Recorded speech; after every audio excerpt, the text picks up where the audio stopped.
It is a really good signing for Manchester City, and there is room for them to improve even further, Jamie. Yeah, of course. I spoke about it before the game. It's a brilliant sign. I said it's not just for City. It's one of those signings for the Premier League, really. He's a player we've all looked at from afar.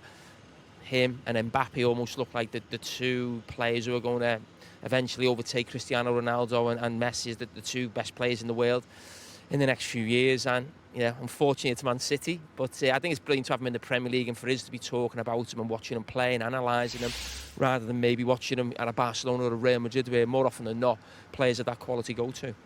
And being able to see him in the Premier League, as Jamie said, week in, week out. Can't wait. He's a world superstar. That's what we want in our league. We've missed out a few times. We never got to see Messi in the Premier League, but you look at his numbers, look at his goals. He is, and he's such a young man as well. He's got such a brilliant future.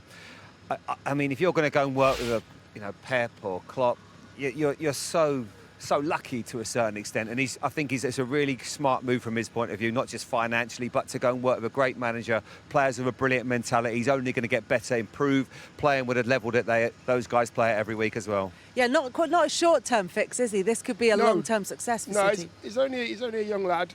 What I will say though, it's going to be very different for him to come here and start scoring goals like he did, in the German league. It's not going to be that easy. He'll have to work at it. He'll have to get better. He'll have to be coached. Yeah, I look forward to seeing how he gets on. Yeah, Jurgen Klopp talked about his mentality. He said he's a beast, his physicality rather, but his mentality is also incredibly strong. Yeah, you can see that when you watch him play. He's just like I've seen him at times in the Champions League, like a battering ram, just knocking people out the way. And for such a young lad, that physicality, Jurgen Klopp will know him well, obviously because of his contacts at Dortmund. But I mean, I think at Anfield, he got a hat-trick, I think, or he come on sub at half-time, completely changed the game. Jesse Marsh was in charge. I think it was Salzburg he was at in that game, so he'll be well aware of him. And I mean, the thing with it is that people keep talking about how good City are going to be, but City get between 95 and 100 points now. I don't think you can get any more. I think the big thing for City is, if he was in the club this season, he wouldn't have gone out to Real Madrid. That's where he can make that decisive, impact in those games where they've maybe lacked that striker. But he's not going to completely take City to another level because they're already at the top level.